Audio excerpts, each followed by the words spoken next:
انتخاب کیا ہے وہ امامت اور ولایت ہے۔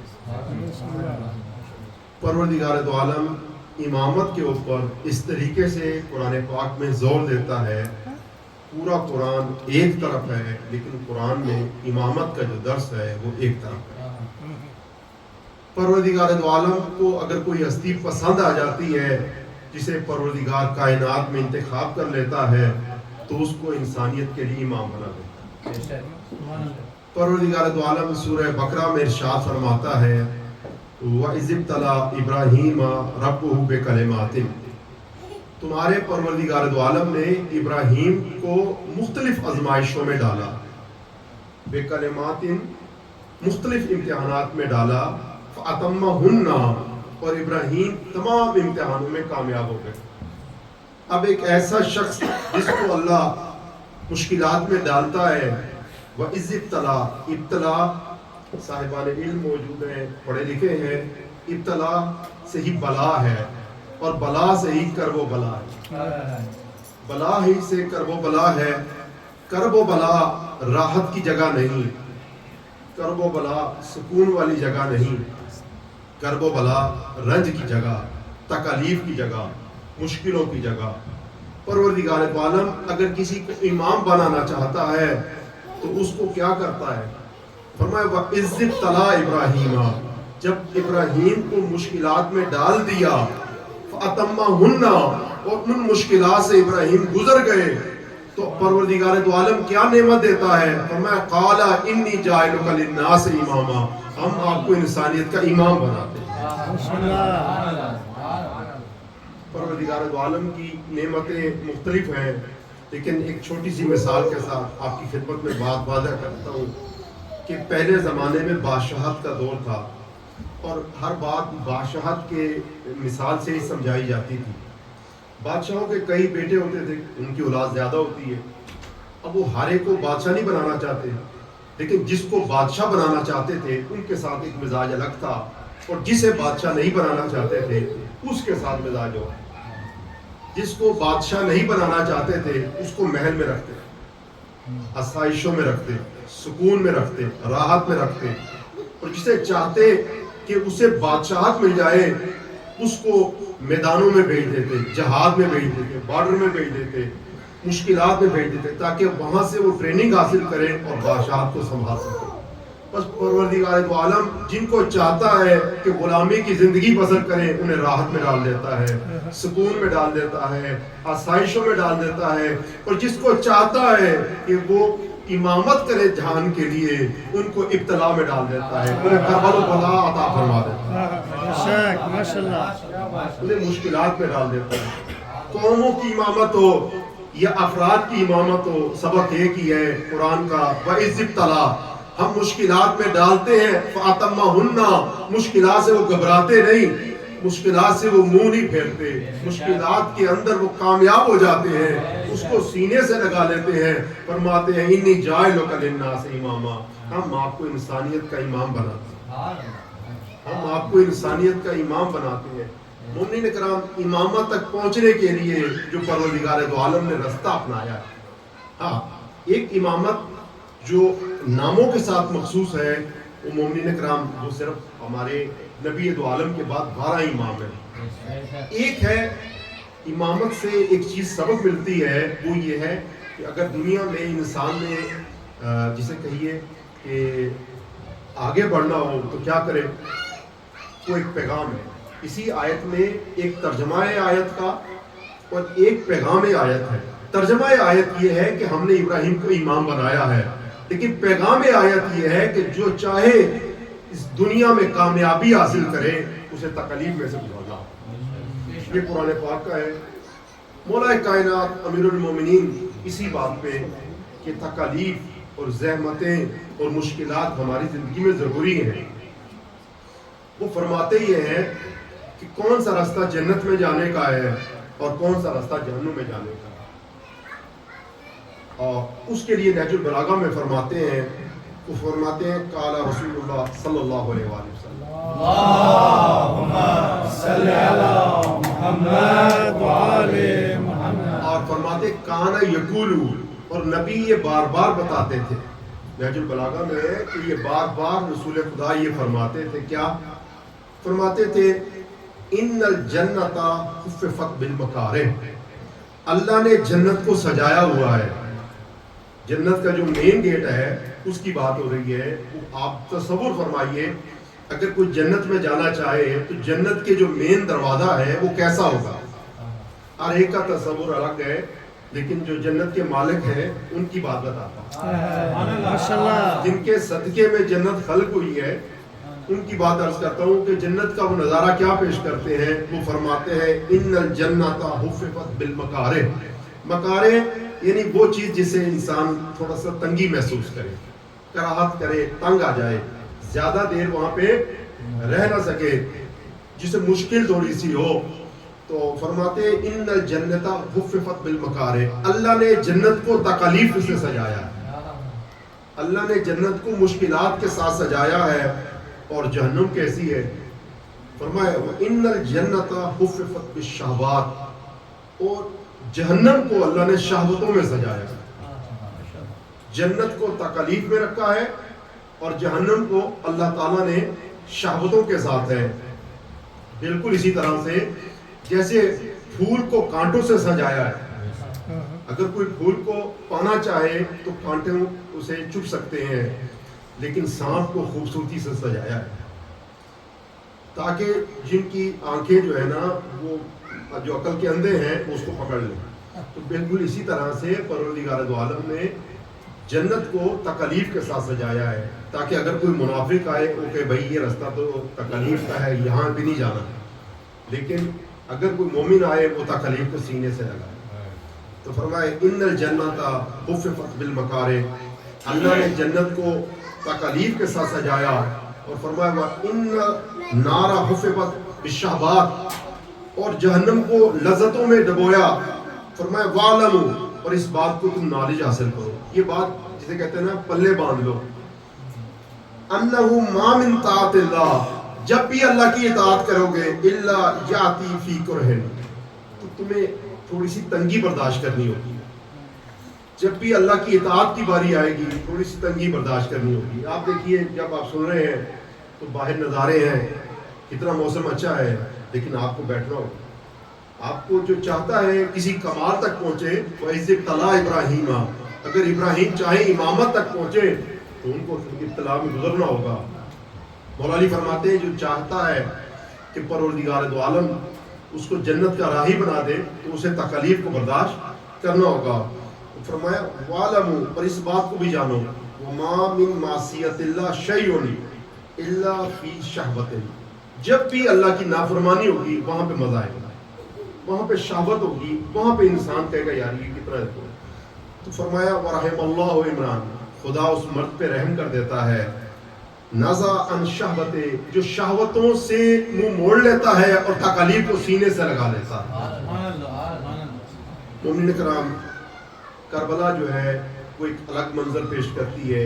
کربلا اسی چیز کا نام ہے، جب ہر کوئی لذتوں کو سینے سے لگا رہا ہے، ہر کوئی آسائشوں سے سینے کو لگا رہا ہے، لیکن حسین ابن علی کربلا کی طرف جا رہے ہیں، اور لوگ اس بات پہ حیران ہیں اور پریشان ہیں کہ جب ہر کوئی اپنی جان بچا سکتا ہے تو نواسہ رسول کیوں جا رہے ہیں کربلا کی طرف؟ ایک ایسی وادی میں جسے اسماعیل گئے، بے وادٍ غیر ذی زرع، کربلا ایک ایسی وادی ہے جہاں کچھ بھی نہیں، لیکن کربلا میں حسین جا رہے ہیں۔ یہاں حسین کا گھر بھی ہے، عزیز بھی ہے، رشتہ دار بھی ہے، روزہ رسول بھی ہے، لیکن جن کو امامت حاصل کرنی ہے انہیں تکالیف سے گزرنا ہوگا۔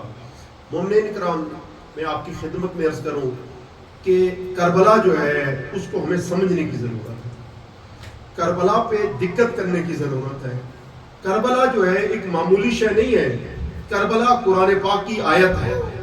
جیسے آیت کو تفسیر کی ضرورت ہوتی ہے، آیت کو سمجھنے کی ضرورت ہے، آیت کا ایک زمان ہے، ایک مکان ہے، ایک شان نزول ہے، اسی طرح سے کربلا کا ایک زمان ہے، ایک مکان ہے، ایک شان نزول ہے۔ جیسے آیت کا ایک پس منظر ہے، اسی طرح سے کربلا کا بھی ایک پس منظر ہے۔ میں آپ کی خدمت میں عرض کروں کہ بہت سی جنگیں اسلام میں ہوئی ہیں، اور کربلا کی جنگ بھی اسلام میں ہوئی ہے، اس سے پہلے بھی جنگیں ہوتی رہی ہیں لیکن کربلا جیسی جنگ نہیں. وجہ کیا ہے؟ بعض تاریخ بتاتی ہے بعض جنگیں ایسی ہوئی ہیں جو 40 سال بھی چلی. عرب کے قبائل کی آپس میں جنگ ہو گئی. ایک حشرہ جو عربوں کو پسند ہے وہ ایک خیمے سے، بدو کے خیمے سے دوسرے کے خیمے میں آ گیا.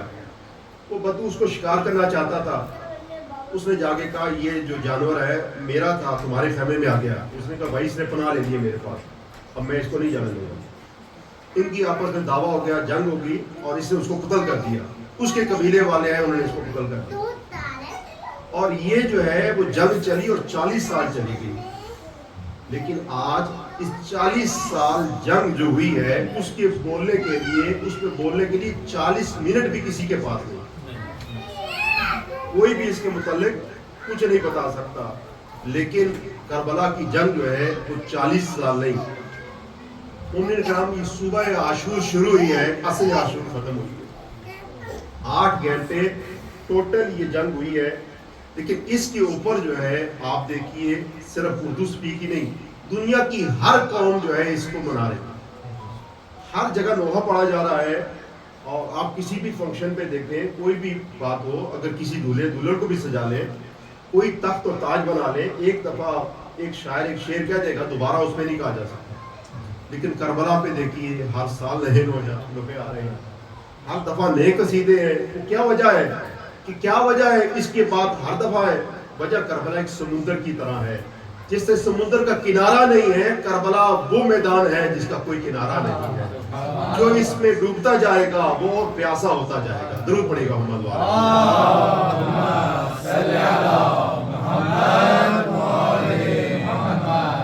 تو کربلا کو ہمیں سمجھنے کے لیے ضرورت ہے. جیسے حضرت اقبال فرماتے ہیں کہ مشام تیز سے ملتا ہے، مشام تیز سے ملتا ہے صحرا میں اس کا نشان.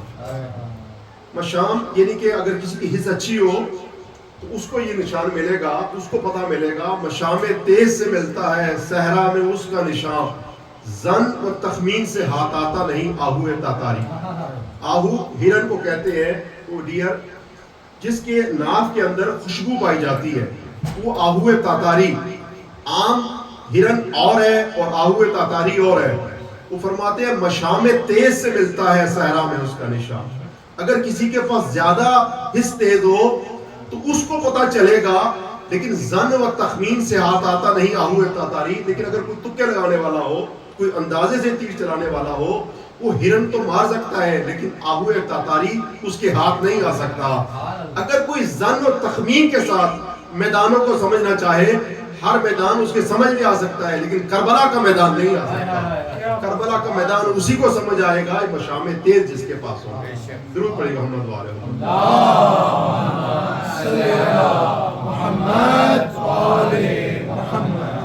بالکل. قرآن پاک یہ فرماتا ہے وَمِنْهُمْ أُمِّيُّونَ لَا يَعْلَمُونَ الْكِتَابَ.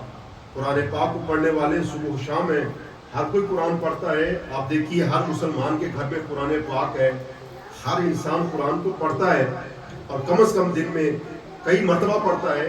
خود نمازوں میں بھی قرآن پڑھا جاتا ہے، لیکن قرآن پاک ایک شکوہ ہے. قرآن پاک فرماتا ہے وَمِنْهُمْ أُمِّيُّونَ لَا يَعْلَمُونَ الْكِتَابَ إِلَّا أَمَانِيَّ. کتنے ہی ایسے ہیں جو قرآن کو پڑھتے ہیں لیکن ان کے پلے قرآن نہیں پڑھتا. قرآن کو پڑھتے ہیں لیکن قرآن کو بالکل سمجھتے نہیں ہیں. الا امانیہ، مگر کیا سمجھتے ہیں قرآن سے؟ وہ فرمایا کہ قرآن سے اپنی آرزوؤں کو سمجھتے ہیں.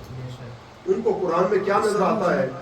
یا تو مردوں کے لیے قرآن پڑھتے ہیں، یا وہ قرآن حفظ کے لیے پڑھتے ہیں، یا ورد کے لیے پڑھتے ہیں. تو کسی کا قرآن ورد کے لیے ہے، کسی کا قرآن حفظ کے لیے ہے، کسی کا قرآن پاک جو ہے وہ تعویذوں کے لیے ہے.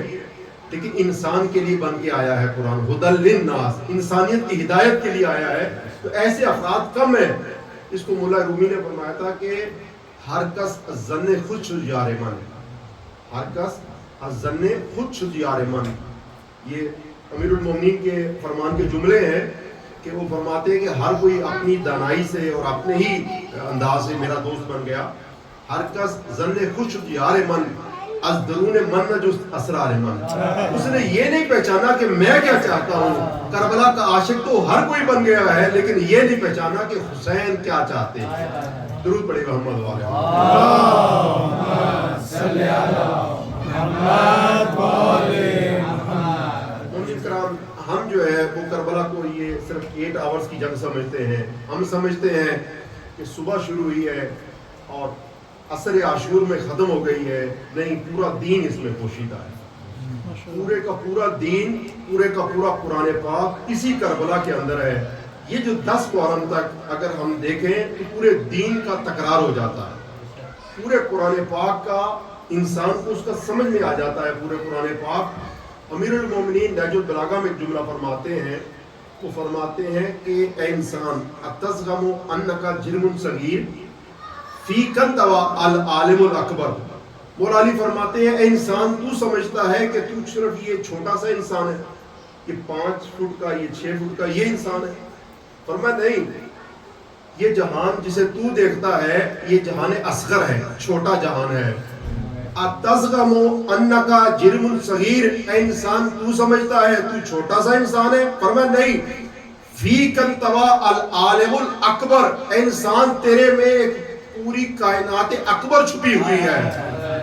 جیسے ہم سمجھتے ہیں کہ کربلا چھوٹی سی نہیں ہے، پورا دین اس میں چھپا ہوا ہے. محمد والے محمد صلوات اللہم صلی علی محمد والے محمد. ہم کربلا کو معمولی سا سمجھتے ہیں. نہیں، معمولی نہیں ہے مومنین کرام. کیا وجہ ہے کہ اتنا زور آئمہ نے دیا ہے کہ کربلا کو برپا کریں؟ وجہ اس کی کیا ہے؟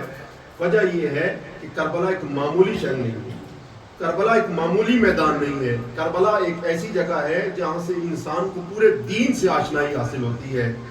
میں آپ کی خدمت میں عرض کروں، بہت سی چیزیں ایسی ہیں جن کو ہم معمولی سمجھتے ہیں لیکن سچ تو یہ ہے کہ وہ معمولی نہیں ہے. ان میں سے اگر آپ دیکھیں سب سے چھوٹی چیز جسے ہم معمولی سمجھتے ہیں وہ ایٹم ہے. ایٹم دنیا کا سب سے چھوٹا ذرہ اور سورج دنیا کا سب سے بڑا ستارہ. لیکن ایٹم جو سب سے چھوٹا ہے، اگر آپ دیکھیے کہ ابھی موجودہ جو حالات ہیں وہ ایٹم کے اوپر ہی جنگ ہے. سارا جھگڑا جو ہے نا وہ اسی ایٹم کے اوپر ہے. تو وجہ کیا ہے؟ وجہ یہ ہے کہ ایٹم جسے معمولی سمجھتے ہیں، اگر اس ایٹم کو اگر آپ توڑیں تو پوری دنیا آباد ہے. اسی طرح سے اس کربلا کو اگر کھولیں تو پورا دین اس کے اندر. اور اسی طرح سے اگر آپ دیکھیے ہم جنہیں معمولی سمجھتے ہیں وہ بیج ہے، سیڈ، ایک چھوٹا سا بیج ہم سمجھتے ہیں کہ معمولی سا ہے، لیکن اگر آپ دیکھیے یہ بیج اگر اس کو اچھی جگہ میں اثر آ جائے، زمین کے سینے میں اگر اس کو دبا دیا جائے تو کل یہ درخت بن جاتا ہے. یہ کربلا اگر انسان کے دل میں بیٹھ جائے تو کل کو یہ مومن بن جاتا ہے. جس کو کربلا سمجھ میں آ جائے وہ کل سارا دیندار بن جاتا ہے. مومنین کرام، یہ کربلا جو ہے نا انسانوں کو امامت تک پہنچا دیتی ہے، قوموں کو انسانیت کا امام بنا دیتی ہے. پروردگار دو عالم فرماتا ہے وَإِذِ ابْتَلَىٰ إِبْرَاهِيمَ رَبُّهُ بِكَلِمَاتٍ فَأَتَمَّهُنَّ. ہم نے ابراہیم کو تکالیف کے اندر ڈالا اور انسانیت کا امام بنا دیا. آپ دیکھیے کہ جن قوموں کو پروردگار دو عالم تکالیف کے اندر ڈالتا ہے وہ انسانیت کے رہبری انہی کو نصیب ہوتی ہے. انسانیت کی لیڈرشپ جو ہے نا وہ انہی کو ہے. ایک جملے انقلاب اسلامی کے بانی امام خمینی رحمۃ اللہ علیہ کے ہیں، میں آپ کی خدمت میں عرض کرنا چاہتا ہوں. ان سے کسی نے پوچھا کہ یہ اتنا بڑا مقام کہ آپ نے شاہ ایران کو باہر نکالا، اتنا بڑا مقام کہ آپ مرجعیت کے عہدے تک پہنچے، اتنا بڑا مقام اللہ نے آپ کو عطا فرمایا، اتنی بڑی کامیابی عطا فرمائی، یہ کیسے ملی؟ اب یہ ایک بہت بڑا راز ہے اور یہ میری زبان سے نہیں لیکن ایک مفکر، ایک مجتہد زمان، اپنے زمانے کے ایک ولی فقیہ، اس کی زبان سے کہ یہ اتنا بڑا مقام آپ کو کیسے ملا. تو آپ نے یہ نہیں فرمایا میں طواف کرنے گیا وہاں سے مل گیا. آپ نے یہ نہیں فرمایا کہ میں نے در حقیقت میں کوئی چلا کاٹا وہاں سے مل گیا، بلکہ ایک جملہ فرمایا ما ہر چھ دارین از محرم و سفر دارین. ہمیں جو کچھ بھی ملا حسین کے صدقے میں ملا.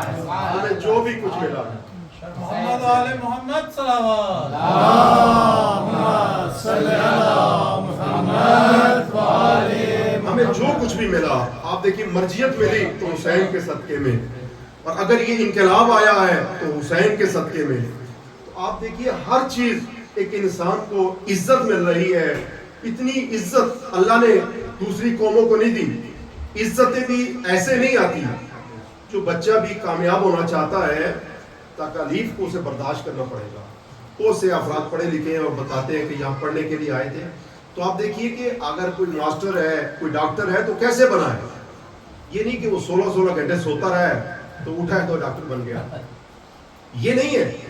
بلکہ اگر اس کی زندگی میں آپ سٹڈی کریں جو کسی مقام تک پہنچا ہے اس نے تکالیف کو برداشت کیا, اس نے زحمتوں کو برداشت کیا. آپ دیکھیے کہ دنیا کے جو بڑے بڑے رہبر ہیں ان سے اگر آپ پوچھیں کہ آپ کو یہ مقام کیسے ملا تو وہ کربلا کا انداز بتائیں گے کہ کیسے ملا.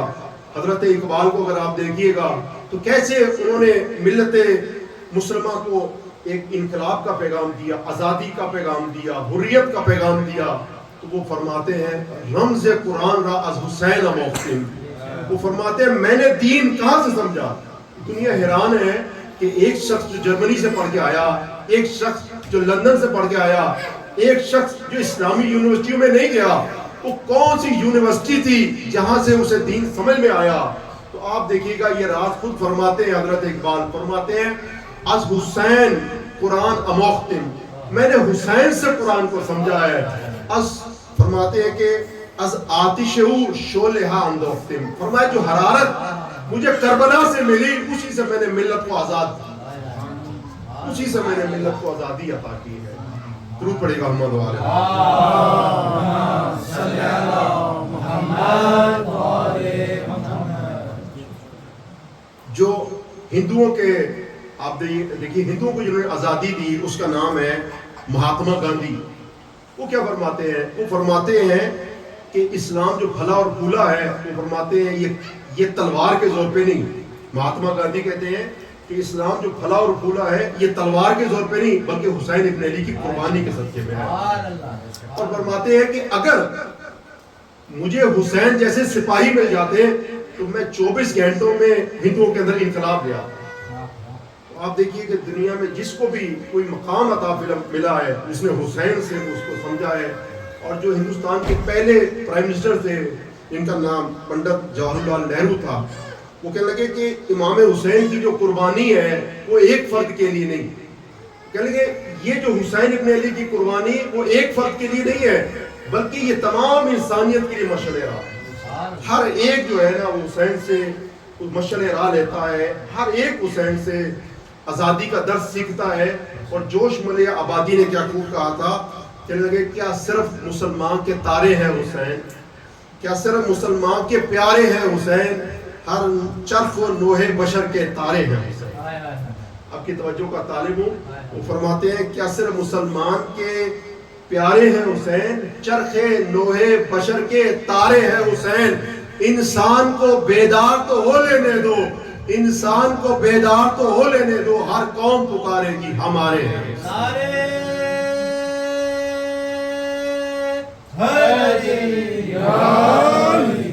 ہر قوم پکارے گی ہمارے ہیں حسین. کیا صرف مسلمان کے پیارے ہیں حسین, چرخ نوحے بشر کے تارے ہیں. انسانیت کا تارا, انسانیت کا چاند حسین ابن علی کی ذات ہے. مومنین کرام, اگر ہم چاہیں کربلا کو سمجھیں, اگر ہم چاہیں حسین ابن علی کو سمجھیں تو ہمارے لیے ضروری ہے کہ ہم کربلا کو سمجھیں, ہم کربلا کے راز کو سمجھیں. ایک کربلا کی تاریخ ہے, تاریخ بھی ضروری ہے, لیکن جو راز کربلا ہے جسے وہ مل جاتا ہے اسے کربلا مل جاتی ہے. آپ دیکھیے کہ کیا وجہ ہے کہ دنیا راحت کی تلاش میں ہے اور ہر کوئی سکون کی تلاش میں ہے. جو کربلا کے عاشق ہیں وہ شہادت کی تلاش میں ہے. آپ دیکھیے ایک شہید جن کا جملہ آپ شہید سے سب آشنا ہے, جب وہ اپنی سالگرہ بنا رہے تھے تو انہوں نے کہا کہ آپ کو اس ملک کی پریزیڈنٹ شپ بھی اس کی بھی آفر ہے, تو آپ بتائیے کہ آپ کی کیا وش ہے, آپ کی کیا آرزو کیا ہے, آپ کی خواہش کیا ہے.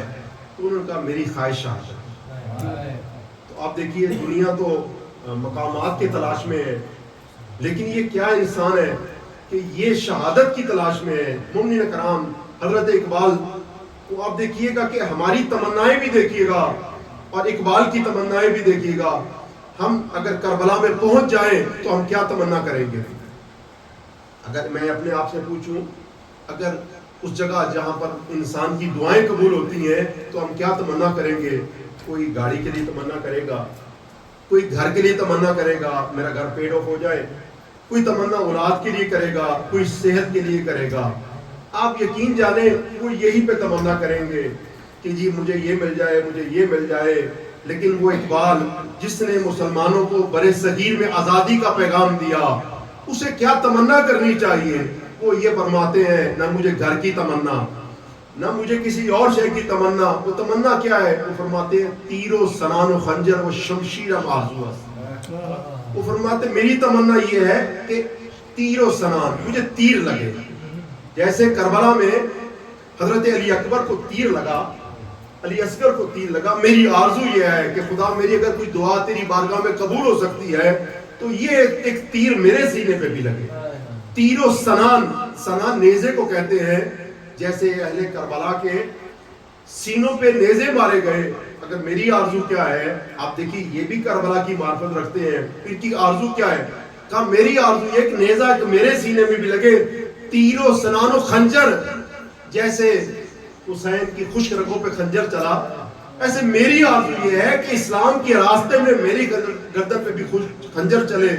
تیر و سنان و خنجر و شمشیر آرزو است، وہ شمشیر جس نے نواسہ رسول کے اربن اربا کر دیے گئے، میری آرزو یہ ہے کہ وہ مجھے بھی لگے۔ اور فرماتے ہیں تیر و سنان و خنجر و شمشیر آرزو است، فرمانے لگے بمن ممیا، اور راحت طلبو میرے ساتھ نہ چلو۔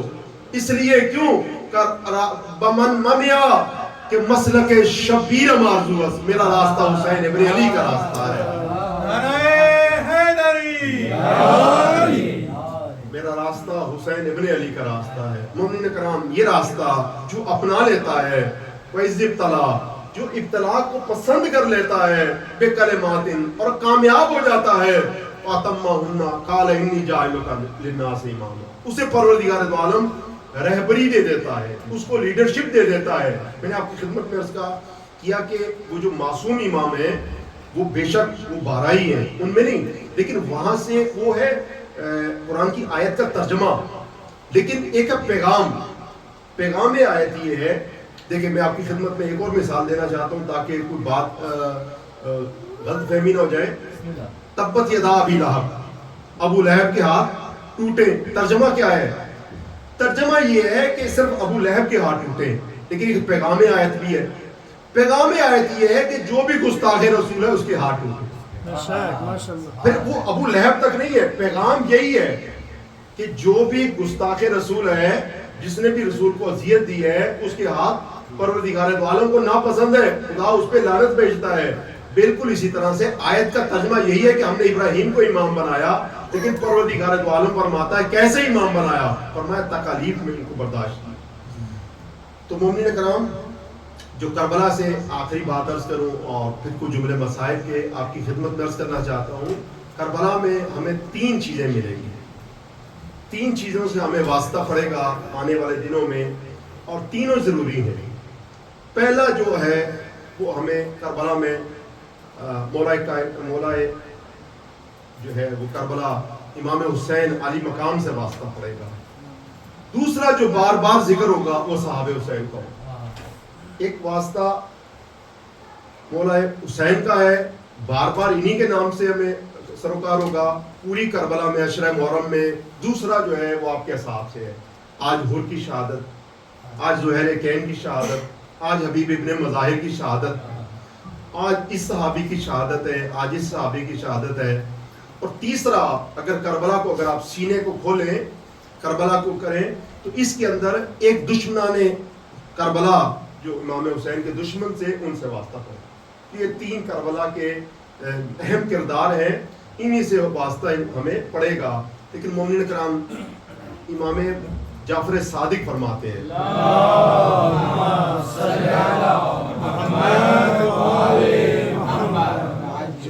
جب بھی آپ کو حسین ابن علی کا نام آئے تو پھر یہ بار بار کہتے جانا، السلام علیکہ یا ابا عبداللہ۔ جب کبھی بھی حسین کا نام آئے تو آپ دیکھیے گا کیا کرنا ہے۔ ایک مرتبہ امام جعفر صادق نے فرمایا میری جد کا نام آ جائے لبوں پہ تو صلی اللہ علیہ کا یا ابا عبداللہ، بار بار یہ کہنا. اگر زیارت عاشورہ پڑھے تو بار بار یہ کہنا السلام علیکہ یا ابا عبداللہ، اے مولا حسین آپ پہ سلام ہو. وعلی الارواح التي حلت بفنائک، وہ ہستیاں جو آپ کے ساتھ تھیں جنہوں نے جانیں قربان کی، ان انصار پہ بھی ہمارا سلام ہو. ایک واسطہ، ایک نام جب بھی حسین کا آئے تو آپ نے السلام علیکہ یا ابا عبداللہ کہنا ہے. پانی پینے لگے تو حسین کو سلام کیجیے گا. گاڑی چل رہی ہو کبھی نام حسین کا آ جائے تو ایک مرتبہ کہیے گا السلام علیکہ یا ابا. جب بھی حسین کا نام آئے ایک مرتبہ سلام پڑھیے گا حسین پہ. تو یہ پہلا واسطہ، یہ پہلا کردار ہے جو ہمارا تعلق رہے گا کربلا میں جس سے. دوسرا امام جعفر صادق فرماتے ہیں دوسرا تعلق آپ کا انصار حسین سے، وہ لوگ جنہوں نے اپنی جانیں حسین پہ قربان کر دی. وہ لوگ جب ان کا نام آئے تو کیا کہنا ہے؟ امام جعفر صادق فرماتے ہیں پھر یہ کہنا یا لیتا کنت معاکم فافوز فوزا عظیما. میرے پاس یہیں سے مصائب کیوں میں متصل ہو جاؤں گا. امام نے فرمایا جب بھی اصحاب کربلا کا نام آ جائے تو ایک مرتبہ دل میں آرزو لے کے آنا. کیا لے کے آنا؟ اے کاش میں بھی ہوتا میدان کربلا میں. اے کاش میں بھی ہوتا میدان کربلا میں. یہ آرزو لے کے آنا. جب بھی حسین کے اصحاب کا نام آئے تو ایک لبوں پہ جملے آ جائے، اس کو یاد کر لیجئے. امام فرماتے ہیں یہ کہنا یا لیتا کنت معکم فافوز فوزا عظیما، اے کاش میں بھی کربلا میں ہوتا تو حسین کے ساتھیوں کی طرح میں بھی کامیاب ہو جاتا. اور تیسرا فرمایا جب بھی تیسرا واسطہ جو پڑے گا وہ قاتلین امام حسین سے، وہ ظالمین امام حسین سے. تو فرمایا جب ان کا نام آئے تو ایک جملہ فرما بار بار کہنا. کیا جملہ کہنا؟ لعن اللہ امتن قتلت کا ولعن اللہ امتن ظلمت کا لعن اللہ امتن سمعت بذالک فرضیت بہ. جب بھی ان کا نام آئے تو بے شمار کرنا، جب بھی ان کا نام آئے تو لعنت کرنا. ہر وہ ظالم پہ بھی لعنت کرنا، قاتل پہ بھی لعنت کرنا، اور وہ خاموش افراد جنہوں نے دیکھا کہ حق پامال ہوتا رہا لیکن وہ خاموش رہے. مومنین کرام، امام فرماتے ہیں کہ ان تینوں کا کیا سبب ہے؟ فرمایا کہ جو لوگ امام حسین علیہ السلام کا نام جب آئے گا ان پہ سلام کریں گے تو امام فرماتے ہیں جو کہے گا السلام علیکہ یا ابا عبداللہ وہ زائرین امام حسین میں سے شمار ہوگا. اور جو کہے گا یا لیتا کنت معکم فافوز معکم، اے کاش میں بھی آپ کے ساتھ ہوتا، فرمایا وہ شخص جو ہے زائرین کربلا میں سے شمار ہوگا، وہ امام کے اصحاب میں سے شمار ہوگا. اور جو فرمایا جو ان پہ تبرہ کرے گا وہ جہنم سے آزاد ہو جائے گا. مومنین کرام، بس زحمت دے دی آپ کو. وَإِذِ ابْتَلَىٰ إِبْرَاهِيمَ رَبُّهُ بِكَلِمَاتٍ، اللہ جن کو امامت عطا فرماتا ہے انہیں مشکلات میں ڈال دیتا ہے. آپ دیکھیے آج چاند رات ہے اور ہر جگہ پہ کربلا صف ماتم بچھ گئی ہے، فرش عزا سجا دیے گئے ہیں اور آپ رونے کے لیے آئے ہیں. میں آپ کی خدمت میں عرض کروں مومنین کرام، یہ رونا ہے جس کے لیے تاکید کی گئی ہے، یہ رونا ہے جس کے لیے فرش عزا بچھایا گیا ہے. اور فرمایا گیا ہے دیکھو رونا اگر نہیں آئے نا تو رونے کی شکل بنا لینا. فرمایا دیکھو اگر کسی کو رونا نہیں آئے تو رونے کی شکل بنائے. ہاں فرمایا جو چھٹے امام فرماتے ہیں دیکھو اگر میری جد کی غم میں تم نے ایک آہ بھی کھینچی، وہ آہ نہیں وہ تسبیح ہے. اجرکم اللہ اجرکم اللہ. ارباب ادا کوشش کیجئے ایک دو آنسو آ جائے تاکہ یہ عبادت مکمل ہو جائے. مومنین کرام، میں آپ کی خدمت میں عرض کروں حسین بڑے مظلوم ہیں، حسین بڑے مظلوم ہیں. ہاں اس کربلا میں آپ کا تو نہیں کچھ خرچ ہوا، آپ کا تو سرمایہ نہیں لٹا نا، نہ آپ کا لٹا نہ میرا لٹا. ہاں اس دین کی بقا کے لیے اگر لٹا تو حسین ابن علی کا گھر لٹا. خدا سلامت رکھے آپ کی بہنوں کے پردے کو. مجھے معاف کرے میں آپ کی خدمت میں عرض کروں اس دین کی بقا میں نہ آپ کی بہنوں کے پردے قربان ہوئے نہ میری بہنوں کے قربان ہوئے. ہاں اس دین کی بقا کے لیے اگر قربان ہوئے تو زینب اور کلثوم کے پردے قربان ہوئے. اگر دیار کوفے سے شام اور شام سے مدینے تک اگر کوئی پھیرائی گئی ہے تو حسین کی بہنیں ہیں. ارباب ادا جگہ جگہ پہ چاند نظر آ گیا ہے, فرش ادا بچ گئی ہے. میں آپ کی خدمت میں رونے کے لیے ایک جملہ عرض کروں, ذرا آمادہ کیجئے اپنے آپ کو رونے کے لیے. ارباب ادا یہ چاند تو طلوع ہو گیا لیکن کربلا کی ریتی میں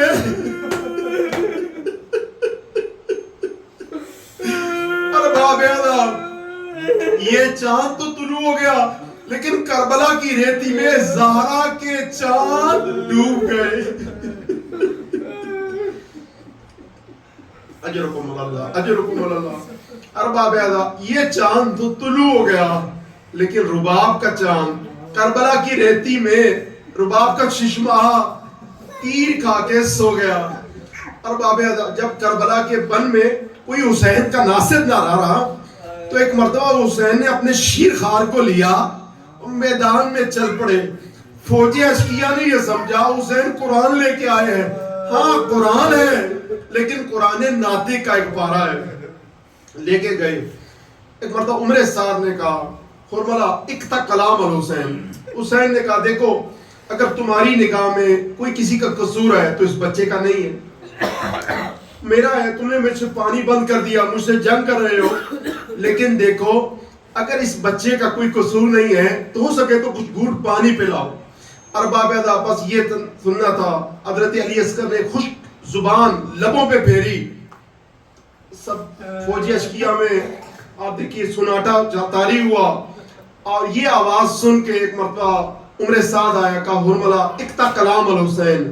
ایک مرتبہ حسین کے کلام کو قطع کر دے. یہ لائن کہنے لگا میں کلام کو قطع کروں یا بچے کے گلے کو. اجرکم اللہ. ارباب ادا اس لائن نے ایک تیر کھینچا. تیر 3 شعبہ تھا. جب تیر نشانے پہ کھینچا, اب مجھے معاف کیجئے گا آپ کے گھروں میں بھی چھوٹے چھوٹے بچے ہوں گے, کبھی اپنے بچوں کو پیار کرنا تو ایک مرتبہ کہا السلام علیکہ یا علی اصغر, مولا علی اصغر آپ پہ سلام ہو.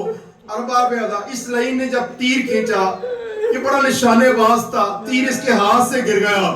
اس نے تیر دوبارہ اٹھایا, پھر کھینچا, پھر گر گیا. تیسری مرتبہ تیر کھینچا. عمر سعد پاس آیا, کہا حرملہ کیا وجہ ہے تو تیر کھینچتا ہے, تیر نشانے پہ نہیں لگتا. کہا لائن دیکھ, جب میں تیر نشانے پہ لگانا چاہتا ہوں ایک ماں ہے جس کے سر پہ قرآن ہے جو یہ کہتی ہے اے حرملہ تو اپنا تیر بھی دیکھ, میرے بچے کا گلا بھی.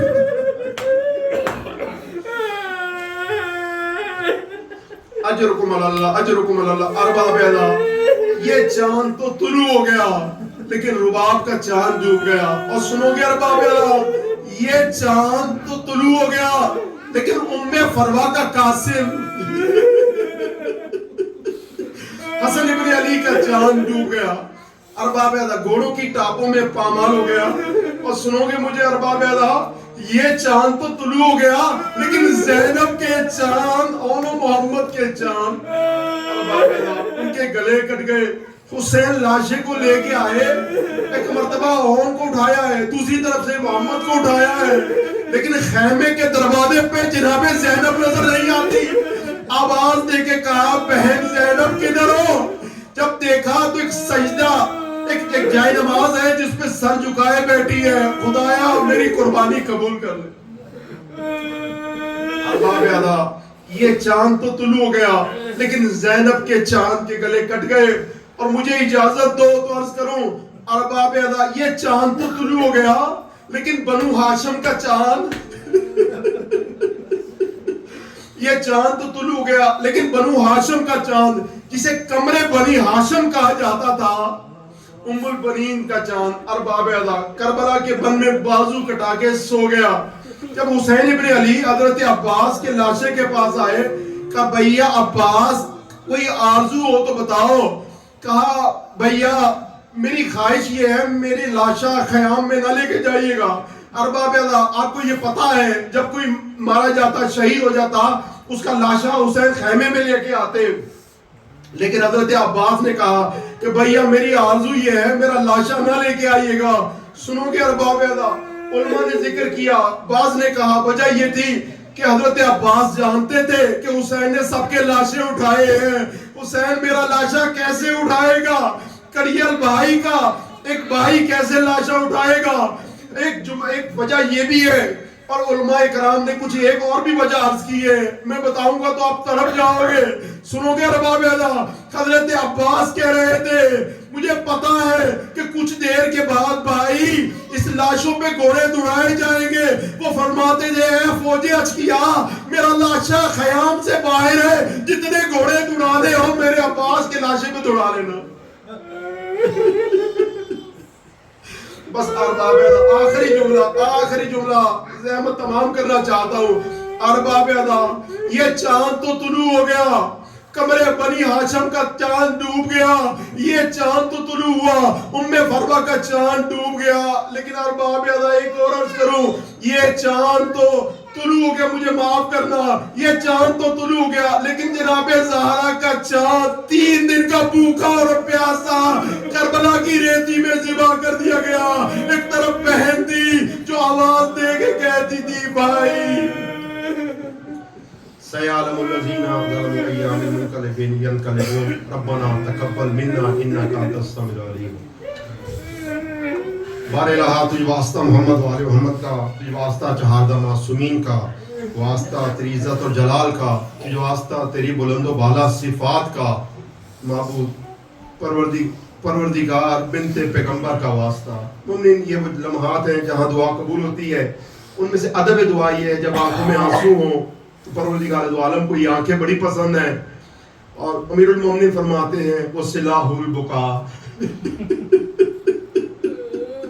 کہ معبود میں تیری بارگاہ میں کیا اسلحہ استعمال کر سکتا ہوں؟ فرمایا میرا اسلحہ میرے آنسو ہیں، تو آئیے اپنے اسلحے کا استعمال کیجئے خداوند متعال کی بارگاہ میں۔ پروردگار بنت پیغمبر کا واسطہ اور ام البنین زوجہ حیدر کا واسطہ، زہرا کی بیٹیوں کے کھلے سر کا واسطہ، اور جو کربلا میں لٹ گیا اس گھر کا واسطہ، معبود حاضرین کی اس فرش ادا کو اپنی بارگاہ میں قبول و منظور فرمانا۔ جن مومنین نے اس فرش ادا کو برپا کرنے کے لیے زحمات اٹھائی ہیں، معبود اس اپنی بارگاہ میں قبول و منظور فرمانا۔ جن نے یہاں شرکت فرمائی ہے، پروردگار ان کی توفیقات میں اضافہ فرمانا۔ جن مومنین نے دعا کے لیے کہا ہے ان کی دعائیں مستجاب فرمانا۔ معبود اس فرش ادا میں جتنے مومنین ہیں اور اس جہان میں پورے جرمنی میں جتنے مومنین فرش ادا بچھائے بیٹھے ہیں، بلکہ پورے یورپ میں اور اس پوری دنیا میں جتنے مومنین نے فرش ادا بچھایا ہے، جناب سیدہ کے صدقے میں سب کو شفاعت جناب سیدہ نصیب میں فرمانا۔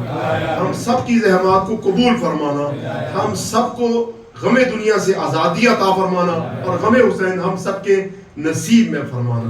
ہم سب کے والدین کے درجات بلند فرمانا، حق کا بول بالا فرمانا، ظلم جہان کو نیست و نابود فرمانا، امام عصر کے ظہور میں تعجیل عطا فرمانا، برحمتک یا ارحم الراحمین۔